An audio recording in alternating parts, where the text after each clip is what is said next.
Hello everybody, Hans here. Good to see you. It's been so long since we've had a chance to talk, yeah? We're going to be talking today about the new president of the United States that takes over in 1932, and that's going to be FDR. Mrs. Davenport's walking away from me. I wonder if she finds Hans a little too distracting. Do my big German muscles make Mrs. Davenport uncomfortable? Or maybe she thinks I'm just a crazy idiot. That's more likely. So we're going to talk about FDR, and we're going to be talking about how and what he does as president to try and get America back on track. And to do that, we're going to take a look at two essential questions. Can the government fix the economy? And this is going to be one of those essential questions that comes back again and again and again, because there is so much that we can learn from this one question. And in this lesson, we're going to see two instances of yes, it can fix the economy. We're going to see bank holidays. We're going to talk about something called the First New Deal. And then, tied into that question is whether or not the government is responsible for the well-being economically of its people. And again, we're going to see, yes, that's true, because people are demanding action from their president. So FDR has to take a role here. We're also going to see that the government can help people through programs like the First New Deal, or that the government can stimulate by spending to improve our economy. So look for those things throughout the course of this lesson, and we'll talk more about them in class tomorrow. To start our conversation, we've got a slide here really quick on Roosevelt himself. He is related to Teddy Roosevelt. He's a cousin of Teddy's. A different side of the family. In fact, the two sides of the family didn't like each other. Teddy Roosevelt's side did not like FDR's side. And he does come from a very wealthy family, a family which, by the way, interestingly enough, made a good bit of its money during the 1920s in terms of running bootlegging operations. So his family did make quite a lot of money that way. But he was one of these guys who was very adventuresome when he was younger. He loved to hunt, loved to ride horses. He was one of these guys who was always out and about. He was very, very, very competitive. And Teddy was like that too, of course. And he had about him a sense of charisma where people were drawn to him. He had a way about him that disarmed people. He was able to get past whatever defenses they were trying to put up, and he could make people see his side. And he has a very promising political career. Roosevelt is born in 1882, and he goes to the best schools. He graduates from Harvard, goes on to serve in the New York State Senate, where he is a pretty good policymaker, serves as Assistant Secretary of the Navy under Woodrow Wilson during World War I, so he's responsible in helping with that convoy system that we had talked about in World War I. And then he ends up running for vice president against Warren Harding. So he's really at the peak of his political power here in the early 1920s, and he's almost 40 years old when he's stricken with polio, which is oftentimes a childhood disease. So it was somewhat unusual for Roosevelt to be stricken with polio in 1921 at almost the age of 40. And he's out of politics for several years as he starts to recover from polio. So he will return from polio after several years in 1924. And he is asked to run as governor of New York in 1928, and he does serve as governor from 1929 to 1932, and he is somewhat of a progressive, socially reforming some programs. And then, because of his popularity at kind of reforming some of those programs, he ends up becoming candidate in 1932 and then crushing Herbert Hoover in that presidential election. One of the things that's interesting to note is that Roosevelt was so charismatic and so well loved by people that even though he was stricken with polio, he very rarely wanted to be seen as someone who was physically crippled, because people that were physically crippled in the United States were often viewed as weaker. Remember, this is a time where we're still embracing some social Darwinistic ideas, where we're still embracing some of those ideas of eugenics. And so if you were physically crippled, it was often thought of you as kind of being a weaker person. This idea so bothered Roosevelt, and he refused to be defined by his handicap. So he often wore extraordinarily painful leg braces, and they were very rarely photographed, but you can see them in this picture at a fundraiser when he was president in 1934. And he refused to be publicly photographed or seen in his wheelchair. So oftentimes, when the press would see people photographing Roosevelt in what looked like a weak physical position, they would actually prevent those photographs from being published. Other reporters would grab those photographs, grab that camera, expose the film, smash the camera, to keep Roosevelt from looking weak. So when we see him in a picture like this, where he's in his wheelchair, these are often private photographs, photographs that were taken with the family, for the family, but certainly not for public consumption. So let's set the stage here as Roosevelt is coming into the presidency in the winter of 1932. Roosevelt will take over early in 1933 after winning in November of 1932. And the situation is pretty darn dire. Bank runs are on the rise right before FDR's inauguration. And an inauguration is the first speech, it's the first moment that the new president is in power. Because they feared that FDR's policies would reduce the dollar's value. And if you remember what that meant, when the value of the dollar fell, right, so there's value goes down, well, prices go up because you need more money in order to pay for those goods. And people were worried that what little money they have would be worth even less. This is upsetting, right? So what you see here are people going on large numbers of bank runs, so bad that governors in many different states actually shut banks down. They called bank holidays to keep people from running out of banks. 4,000 banks across the running out of money. 4,000 banks across the country closed to prevent collapse because people were worried about Roosevelt collapsing the value of the dollar. Roosevelt's not he's not ignorant of this at all as he's coming into power. You can see him here in this image that I've just added at his inauguration. This is the image. This is him right here in the middle giving his first speech. And in that speech, he confronts this fear that people are having, this fear about the value of the dollar falling. And he says to Americans that it is time for them to stop cowering. It's time for them to stop being afraid. They can't fix the depression if people fear government doing anything to solve the problem.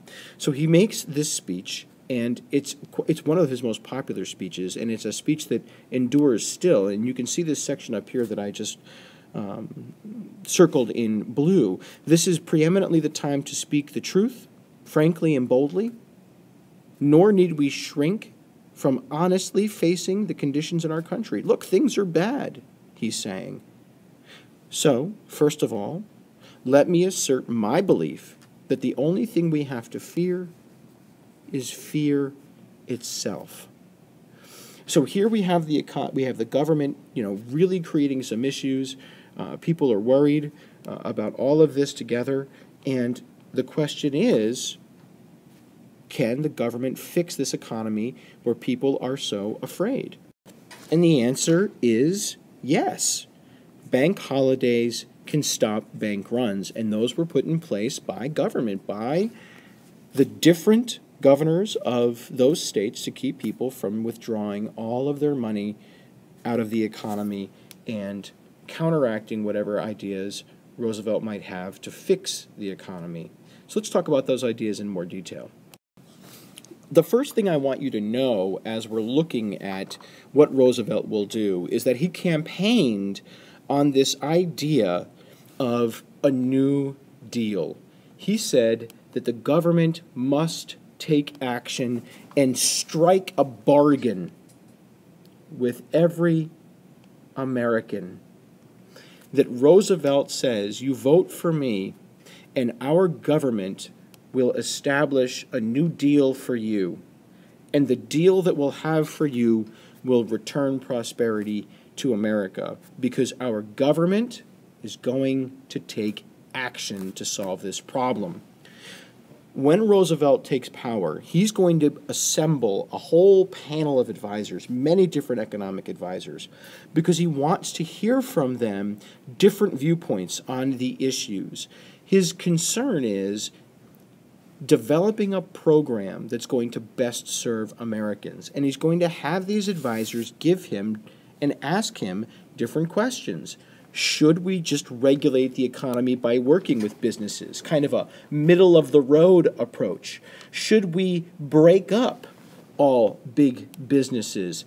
Certainly a progressive idea where we had seen people like Taft in the years and decades prior break up big businesses. Or should we take more of a socialist point of view and let the government actually run this economy and get it back on its feet? And Roosevelt is going to balance these ideas. He's going to listen to all of these different advisors, and he's going to send, between March 9th and June 16th of 1933, right after he takes office, bill after bill after bill to Congress. And these are all really big ideas. And it's called the 100 Days. And in those 100 days, when President Roosevelt sends those bills, you're going to see 15 major new laws passed. And together, they're called the First New Deal. Roosevelt knows that with this First New Deal, his primary goal here, in addition to fixing the economy, has to also be getting Americans to calm down. Make it so that Americans have confidence again in our banking system, because nothing's going to get better if banks are failing. Remember, we have a question that we're looking at here. Is the government responsible for the economic well-being of its people? And the answer to that question, as far as FDR is concerned, is, yeah, you know what, we are responsible for your well-being. You demand action. I'm going to have to calm you down. And I can do that by talking to you more regularly. He's going to give a series of regular radio addresses every week. He calls them fireside chats. You can see him over here giving a fireside chat on the right-hand side. 60 out of 122 million Americans listen. That's almost half the population. And he's telling people that you've got to put your money back in the banks, don't keep it under the mattress. And what he does by giving this speech is calm people down, tell them that he's going to take care of their money. And when banks open after that fireside chat, people listen. They put their money back in the banks. And with the banks more stable, FDR is going to be able to do what he can to show people their money is protected. A great example of that is the Glass-Steagall Act, which passes in 1933. Because that law is going to take banks, here's a big bank, where we put all of our money. And that big bank is going to be separated into two sides. It's going to say, you have to take all of that money that people deposit, and you have to guarantee it. Instead of using whatever you want with that money, if people deposit money with you in that bank, you have to keep that money separate. You have to keep that money safe. You can only do certain things with it. We're going to insure that money with the Federal Deposit Insurance Corporation so that that money is safe. Now, if you have investments that you want to make, if you have money that you make off interest or anything else that you do, you can take that money and you can risk it. But you can't take the money of these people that they deposit with you and risk that. up to $250,000 today is protected, guaranteed to be there. The banks can risk other kinds of investments, but not your money that you put in. And this is a great example of can the government and FDR fix the economy? And as we showed before, that the government's responsible for the well-being of its people, in this case, that first New Deal includes the Glass-Steagall Act, and it can convince people to put more money back into the banks to help the economy. So as FDR gets bills like Glass-Steagall through the Congress, what we're going to see happen are a series of acts in this first New Deal that will target some of the big problems that we've seen. Remember, some of those big problems that we talked about were unemployment, foreclosure, where people were losing their houses and their farms, bread lines, people starving, not having any of that money that they need to survive. So as we go through these next few slides, understand that Roosevelt in the first New Deal is taking action here to systematically confront these problems and then remove them, to find ways to put people back to work so that they have the money they need for food, so that they have the money they need to keep their houses and their farms. A good example of that, at least to start, is going to be the Homeowners Loan Corporation. We know that a lot of people were losing their homes. So with this law in the first New Deal, FDR says, let's take a look at cities like New York City. Here's Manhattan Island. And let's look at the different neighborhoods in Manhattan Island. If a neighborhood is really risky, we can see that here in red. This is a neighborhood where people are at danger of losing their homes, economically impoverished areas where people aren't making the most money, where people aren't getting jobs, where people are in danger of starving and losing their homes. In blue are the neighborhoods that where people are okay. They're just fine. In green, it's kind of okay, kind of not. At yellow, it's at risk of becoming a red neighborhood. This allows the federal government with the Homeowners Loan Corporation to say, you know what? You're at danger of risking and losing your home in the yellow, in the red, in the green, and we're going to extend the time you need to pay your loans back. We're going to lower your interest rates since you're unemployed, so that instead of you racking up those bills and us taking your house, we're going to give you more time to pay that off without taking your house. And we're going to lower the amount of money you have to pay back by lowering interest rates. And this will allow some people to keep their homes. That's one of the issues of the Great Depression.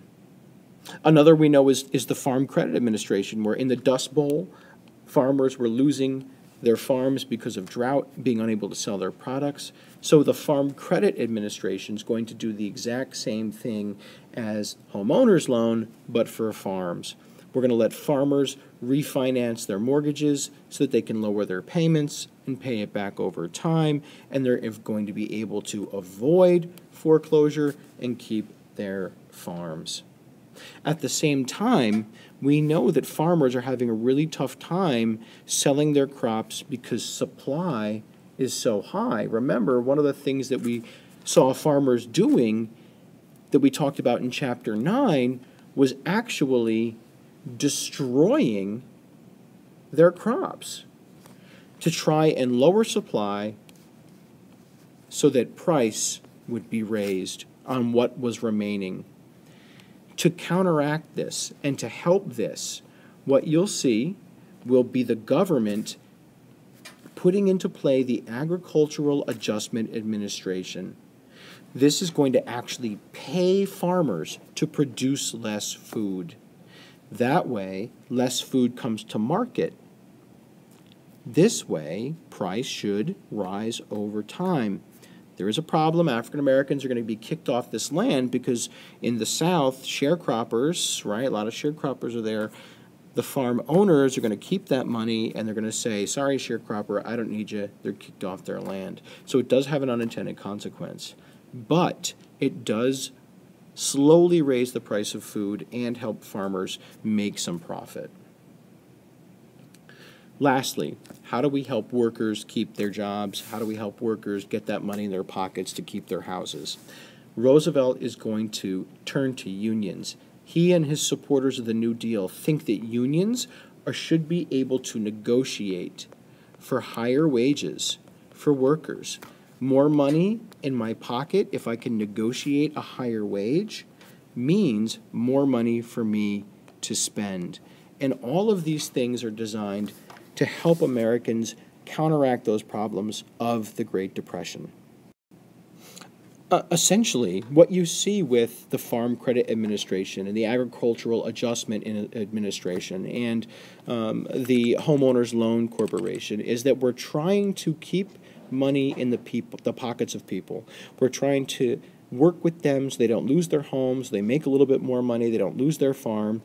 And we want them, whether it's through unions negotiating higher wages, we want them to spend. We need people to spend more money. So Roosevelt is going to look for ways to get people back to work so they can buy more goods and put other people back to work in factories. Remember, 1 of 4 Americans is unemployed in 1932. So we've got a lot of people that need to go back to work. And the first New Deal is going to have 3 really big programs to put tons of people back to work. One of them is the CCC, and it's going to say, all right, young people, you get to go to work under the Forestry Service, and while you're there, you're going to repair the damage brought to our country by the Dust Bowl. This is a chance, and it's a way for our government to confront the Dust Bowl and the drought that was going on and put people back to work. You're going to have 3 million Americans work for the CCC and the Forestry Service. You're going to see 40,000 more Americans learn to read in the CCC. But what it does for them, which is really the most important, is it gives them a paycheck.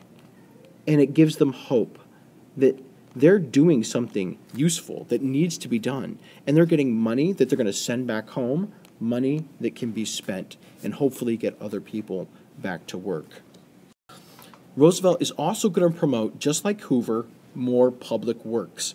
He wants to put people back to work building projects the public can use. He's going to create an office called the Public Works Administration, and they're going to build many, many different bridges, hospitals, roads, just like Hoover did. He's going to expand on that, FDR will. And what's interesting about this is that he will here make sure that the Public Works Administration doesn't discriminate against African Americans. That's unique. This is one of those chances for African Americans to find a leg up in the Great Depression. Now, this is going to make white Southerners pretty darn angry, right? Here he is giving African Americans some special treatment, recognizing their need. So how can he keep those white Southerners from getting too angry at him? And the answer is going to be another public works program that provides benefits directly to the South, the Tennessee Valley Authority. 8 million people in the South are now going to get electricity for the first time ever. Those 8 million people are now going to have controls over their floods, and they're going to have a much more stable society. That's a big deal. Somebody gives me electricity for the first time, I'm going to vote for him, even if he's giving African Americans a chance at more of a leg up with the PWA not discriminating against African Americans. And so while Roosevelt can get millions of people back to work with the TVA, the PWA, and the CCC, at the same time, he does recognize that there are people out there who are still suffering greatly, and they're going to need more relief. And the Federal Emergency Relief Administration is going to do that. It's going to continue the flow of money to state and local governments to help provide for those people, whether it's giving them food that they need or giving them money directly to keep them going in tough times. So how do we evaluate the success of this first New Deal? How do we say, did it work, did it not work? Did the CCC and the Federal Emergency Relief Agency and the Tennessee Valley Authority and Public Works Administration and Farm Credit and AAA, all these different groups, did it work? Did it help? Did it bring back prosperity? No. No, it didn't. It did not bring back upward trends in the economy. But what it did do was it stopped the economy from bottoming out. We reached the bottom. No more of a decline. He put the brakes on the Great Depression. And it does show that FDR is willing to get the government back in the economy and get people spending again. You're going to see banks open. You're going to see people keeping those homes and farms. You're going to see people back to work. And you're going to get people hoping that things can turn around. This shows that the government can assist. And it does create a debate over how much the government should get involved. When is too much of this a bad thing? When does capitalism become at risk to socialism?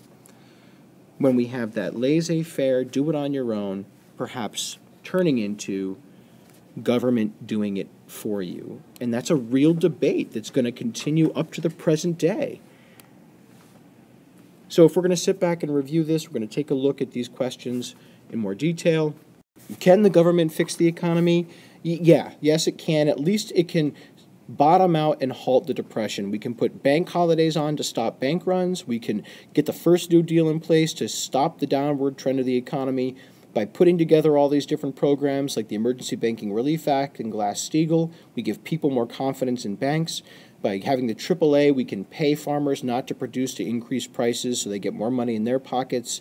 Unions can negotiate wages so they get more money in their pockets to spend. The CCC puts people to work fixing the Dust Bowl, giving them money in their pockets. And the PWA puts money in people's pockets building public works and doesn't discriminate against African Americans.